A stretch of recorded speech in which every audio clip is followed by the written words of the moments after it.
Labas ir sveikinu tave su oficialiais naujaisiais metais. Tai yra astrologiniais naujaisiais metais. Kodėl? Todėl, kad kovo 20 dieną Merkurijos retrograidas baigėsi ir Saulė stojo Avino ženkle. Taip kad viskas prasideda nuo pirmojo zodiako ženklo ir pagal astrologiją naujieji metai būtent skaičiuojas tada, kada Saulė stoja Avine.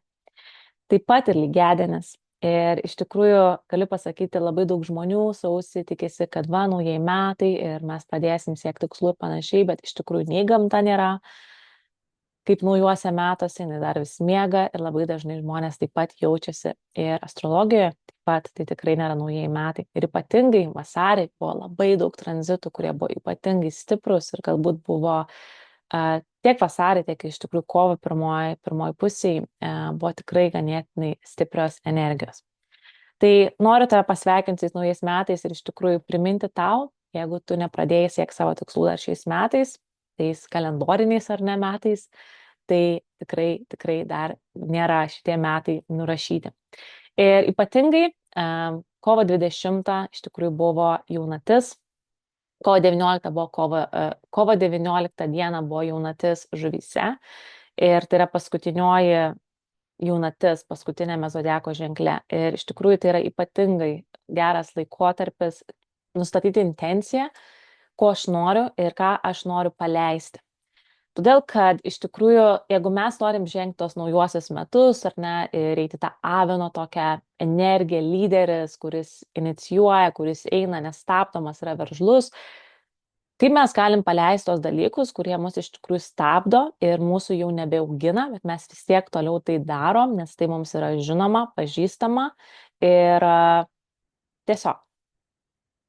Bet mes žinom giliai kažkur, ir galbūt tas balsas vis garsėja ir garsėja ir garsėja, kad žinai ką, tau jau visa šita yra tiesiog nebe tau. Ir aš iš tikrųjų per šią jaunatį irgi priėmiau tam tikrus sprendimus ir daviau savo leidimą galbūt, kur vis dar vieną koją kažkaip tai, nors mano kūnas jau senai sakė, kad aš turiu tai paleisti ir aš turiu iš tikrųjų eiti į tą kryptį, kur man reikia iš tikrųjų eiti. Nes ką mums kainuoja, jeigu mes nesam geriausia savęs versija? Ką mums kainuoja, jeigu mes net neiname galbūt į tą kryptį, kur mums reikėtų eiti? Tai reiškia, mes negalim iš tikrųjų vykdyti savo gyvenimo misijos, mes negalim padėti kitiems ir mes iš tikrųjų išvaistom savo laiką, kurį mes turime versijos, kur mums iš tikrųjų reikėtų eiti, mes niekada ir netapsim tą geriausią savęs versiją, ar ne? Ir jeigu mes laikysimės dalykų, žmonių, situacijų, darbų, kurie iš tikrųjų mus smukdina žemyn ir mes žinom, kad tai yra kažkas, ką mes jau išaugom, kad tai yra jau mūsų praeities epizodas, praeities periodas ir etapas, mes toliau laikomės to, kas mums yra pažįstama, nors mes jau žinom, kad mes tai jau esam išaugę, suprantat? Ir kas mums gaunasi, kad mes stovim toj pačioj vietoj, mes negalim, kaip sakant, evoliucionuoti ir auk, nes vis dar bandom, kaip sakant, būti ten, kur jau mums nebereikėtų būti, suprantat, ir aš žinau, kad tai tikrai nėra lengvas dalykas, nes pati iš tikrųjų einu per visą šitą. Šis savaitgalis man apskritai, aš turėjau iš tikrųjų dalyvauti ir kompanijos renginyje, ir retryte, ir žodžiu, taip toliau ir panašiai. Tačiau aš atsisakiau būti ten, iš tikrųjų atsisakiau, todėl kad pas mane yra labai daug visokių nežinomybių ir taip toliau. Ir aš tiesiog nežinau, kur aš tuo metu būsiu. Bet iš tikrųjų mano kūnas sakė, kad aš net nenoriu ten būti iš tikrųjų. Nes mano praeities versija, jinai mėgavosi visais štai šlovės periodais, kad ten kažkokį gauni pripažinimą, kažkokį retrytą, žodžiu, pakvietė, renginys, žodžiu, ir panašiai. Bet paskutiniais metais pradėjau jausti, kad aš jau kažkaip nebenoriu viso šito ir ypatingai galbūt po praeitų metų to vidinio darbo su savim aš tikrai supratau, kaip stipriai aš paaugau ir kaip stipriai aš susipažinau su savimi, kaip aš galbūt dar nebuvau susipažinus. Suprantat? Dėl to aš jaučiuosi labai gerai, kad aš nedalyvauju visuose tose retrytuose, renginiuose, nes aš jaučiu, kad man nebėra vieta ten būti, suprantat?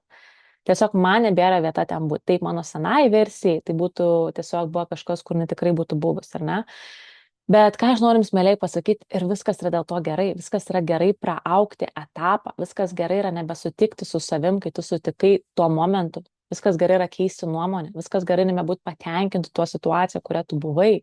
Žinot, kas yra blogai, nieko nekeisti, tiesiog sėdėti vienoje toj vietoj ir nieko nekeisti. nes tau yra tai pažįstama ir žinoma. Ir aišku, pas mus daugelį žmonių yra tokia baimė, bet kas bus, jeigu aš tiesiog nebeturėsiu taip gerai, kaip aš turėjau. O žinokit, mėlyjei, bus dar geriau. Bus dar geriau, nes jeigu tu klausysi savo vidinio balso, savo sielos balso, tu niekada nesuklysi. Tu negali tiesiog suklysti. Tu gali suklysti tik tada, kai tu neklausai savo vidinio balso, kai tu eini grinai prieš savo tą, žinot, ką sako jums jūsų intuicija. Patys pagalvokit, kiek kartų jūs esat girdėję savo intuiciją ir jūs ją vis tiek ignoravot ir jūs vis tiek to nedarėt. Ir dažniausiai tada buvo kažkokią tai klaidą padarėt.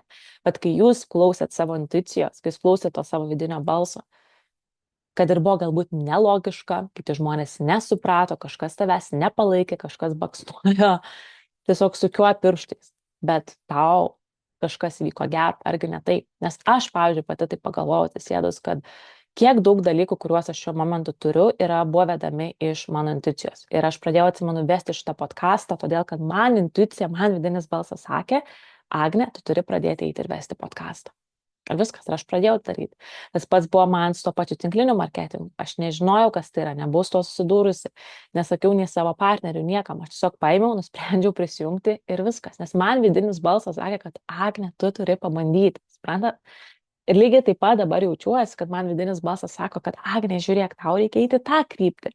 Tu pasitikėk ir mes tave nuvesim. Tu tiesiog duok sau leidimą tai daryti.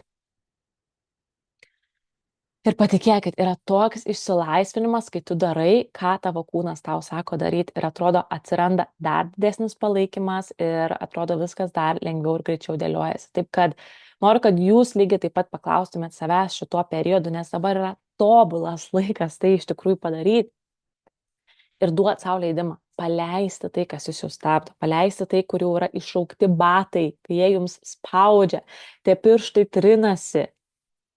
Bet jūs toliau manote tos pačius batus. Galbūt yra su gyvenamąja vieta, galbūt yra su santykiais, galbūt netgi yra su draugais.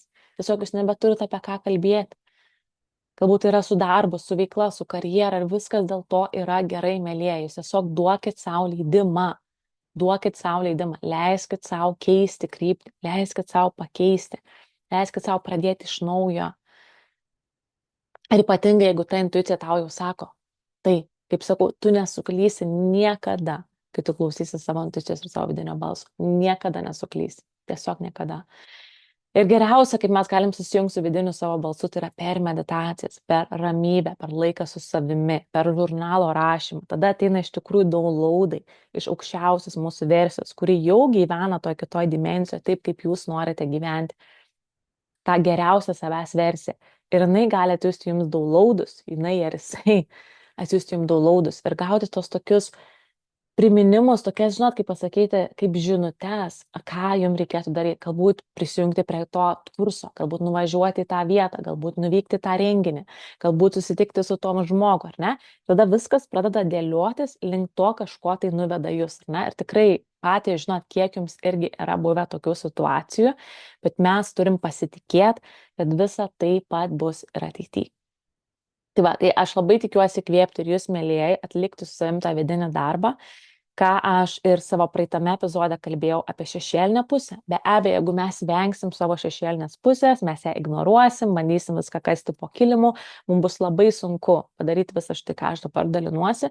Tai visų pirma, mes turime identifikuoti, kokia ta šešėlinė pusė mus stabdo nuo to paleidimo, ko mes labiausiai bijom, ar ne, iš kur kyla tos baimės ir taip toliau ir panašiai. Atlikus šitą darbą, pažiūrėjus tą tiesą į akis, tada mes galim iš tikrųjų išsilaisvinti ir pradėti eiti link ten, kur mums reikia eiti. Ir astrologijoje, žinot, yra toks dalykas kaip kelrodė žvaigždė, jūsų šiaurės mazgas. Ir kaip tik šį savaitgalį rašiau energetinio kodo nariams modulį apie tai. Ir šiaurės mazgas iš tikrųjų astrologiniam žemėlapį rodo, kokia yra jūsų šios sielos, kokia yra jūsų šio gyvenimo misija kaip siela, kuri atėjo šį gyvenimą, ar ne? Ir jūs net neįsivaizduojat, kiek daug gali pasakyti apie tai, kurim reikia eiti. Ir taip pat šiaurės mazgas visada yra opozicijoje prieš pietų mazgą. Pietų mazgas tai yra jūsų komforto zona, tai yra kažkas, ką jūs darėt komfortiškai praeituose gyvenimuose ir galimai jūs taip pat darote tai dabar, tai yra ta jūsų komforto zona, kas jums gaunas labai automatiškai, bet iš tikrųjų jūsų šio gyvenimo misija yra priešiška. Su šio gyvenimo misija yra šiaurės mazge. Taip kad jeigu nesate susipažinę su tą informaciją, mėlyje, jūs net neįsivaizduojat, kiek daug gali jums tai atverti, nes iš tikrųjų aš kaip ir sakiau savo studentams, kad šią informaciją žmonės tikriausiai pasaulyje turi mažiau negu prieiga prie šitos informacijos, turi mažiau negu 1%. Tiesiog nes žmonės neprieina prie to, suprantat? Ir jūs neįsivaizduojat, kiek gali jums taupyti to laiko, kiek gali jums taupyti to blaškymosi, kairė į dešinę, bandymo ieškoti pripažinimo kitose žmonėse ar bandyti ieškoti atsakymų kitose žmonėse. Maždaug, ką tu manai, jeigu aš taip daryčiau? Ta prasme, tas žmogus nežino tavo sielos misijos, tas žmogus nežino, ko tu čia atėjai kaip sielas, suprantat? Tas žmogus nežino nieko, nei tavo vidinio balso, nei intuicijos, kaip jis tau gali pasakyti, ką tau reikia daryti. Tai va, žmonės ieško atsakymų, ne ten, kur reikia ieškoti. Atsakymai yra tavyje, atsakymai yra tavo astrologiniam žemėlapį, tai yra tavo unikalus žemėlapis, kurio neturi niekas kitas. Nei tavo vyras, nei tavo tėvas, nei tavo mama. Tik tu turi ir ten yra visi atsakymai, suprantat? Ir jūs, jeigu dabar klausot šitą podcastą, jūs esat privilegijuoti išgirsti šitą informaciją, nes taip žmonės ir nugyvena savo gyvenimus, net neprieja prie viso šito kažkokio šiaurės mazgo, bet jie net neįsivaizduoja, kiek tas dalykas galėtų žmonėm palengvinti gyvenimą. Ta prasme, sutaupyti tiek daug iššvaistyto laiko, tiek daug iššvaistyto potencialo, tiek daug abejonių, tiek daug blaškymas, ieškojimo atsakymo kažkur, kur nereikėtų ieškoti. Taip kad nebūkite abejingi, mėlyje, nes aš žinau, kiek man davė, kiek davė žmonėms, kurie su tom jau susipažino, ir aš žinau, kiek gali duoti jums. Kad jūs nustotumėt būti pasimetę, o iš tikrųjų pažiūrėtumėt ir pripažintumėt ir leistumėt savo daryti tai, ką jums reikėtų iš tikrųjų čia daryti.